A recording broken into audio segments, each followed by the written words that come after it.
Assalamualaikum warahmatullahi wabarakatuh. Perkenalkan, nama saya Muhammad Sa'aduddin Azizi, mahasiswa Manajemen Pendidikan Islam semester 4, Fakultas Tarbiyah dan Ilmu Keguruan di Institut Ummu Qura Al-Islami Bogor, atau beberapa hari kemudian akan berubah menjadi Universitas Islam Bogor.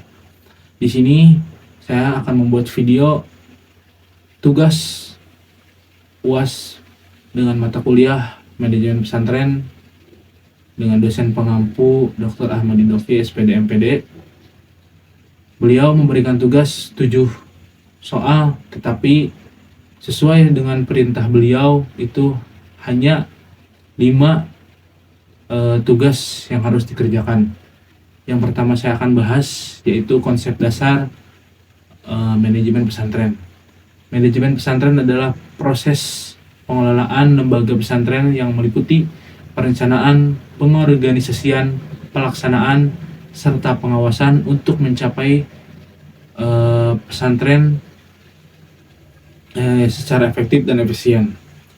Ruang lingkupnya meliputi manajemen kurikulum, santri, tenaga pendidik, sarana prasarana, serta hubungan dengan masyarakat.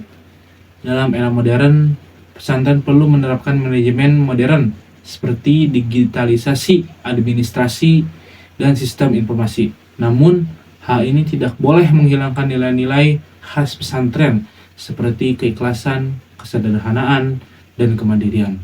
Jadi, pesantren harus mampu beradaptasi tanpa kehilangan identitasnya. Pembahasan yang kedua, yaitu topologi pesantren. Menurut jurnal yang saya baca, topologi pesantren itu terbagi menjadi 3. Yang pertama, pesantren salaf. Yang kedua, pesantren modern. Yang ketiga, yaitu pesantren kombinasi atau salafi dan modern itu digabungkan. Yang pertama itu pesantren salafi.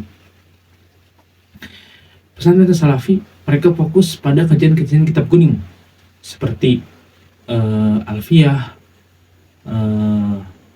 ilmu alat lainnya, dan lain sebagainya. Tidak ada sekolah formalnya. Mereka fokus pada ngaji, dan ngaji.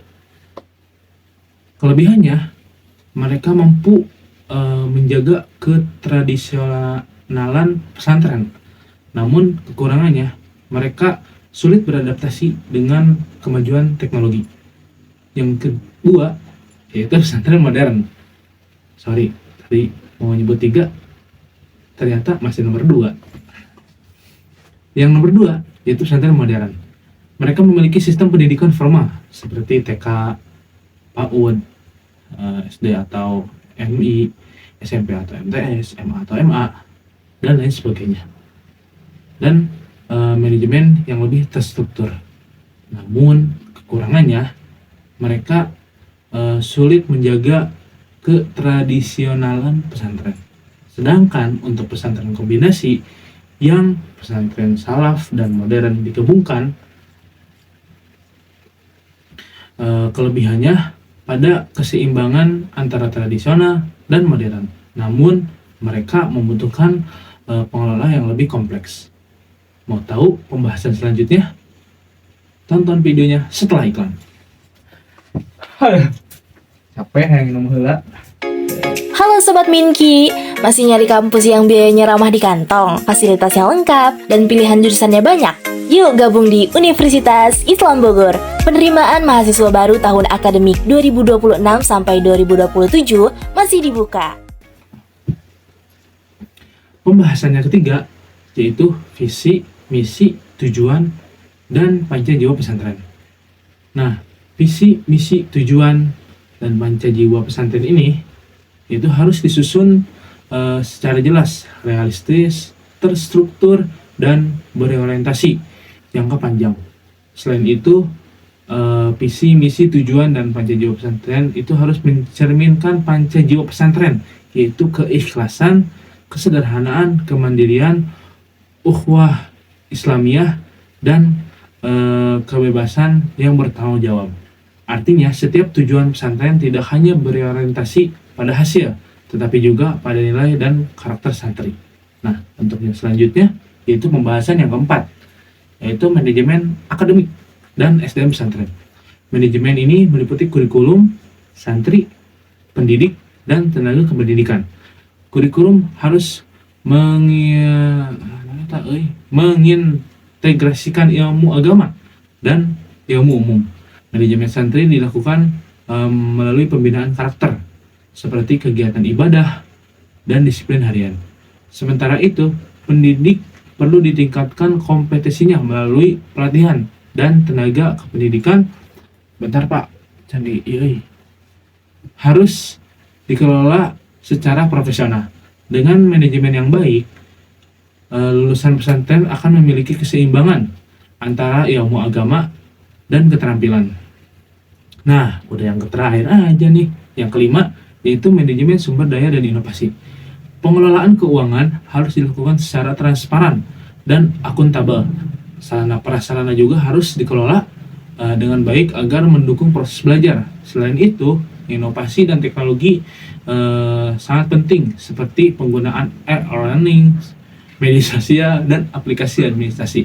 Contohnya, seperti program inovasi adalah kooperasi digital pesantren dan sistem absensi basis aplikasi seperti fingerprint atau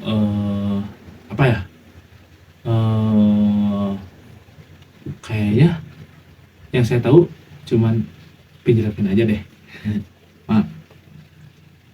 Hal ini dapat meningkatkan efektivitas dan kualitas pengelolaan pesantren. Nah, mungkin itu aja pembahasan dari saya. Kurang lebihnya mohon maaf. Punten Pak, videonya kurang bagus.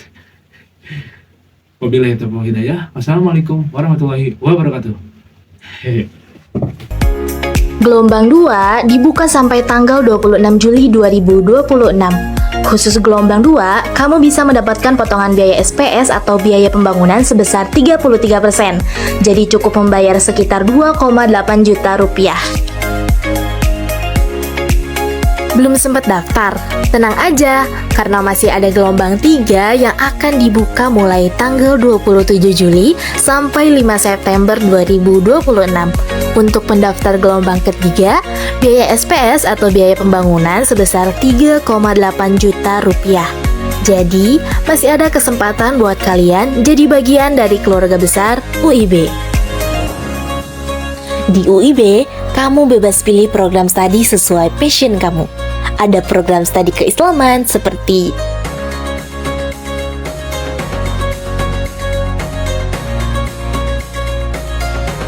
dan buat yang suka bidang umum, ada juga program studi umum seperti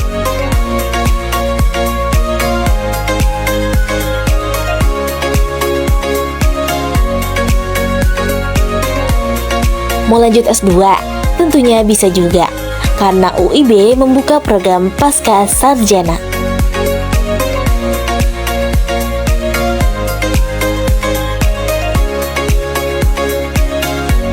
Belajar makin nyaman dengan fasilitas yang lengkap. Dan gak cuma itu aja, tersedia juga banyak pilihan beasiswa.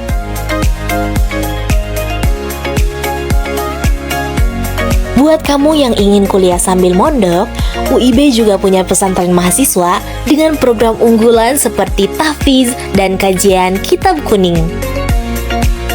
Yuk, jangan sampai ketinggalan. Daftar sekarang dan wujudkan masa depanmu bersama Universitas Islam Bogor.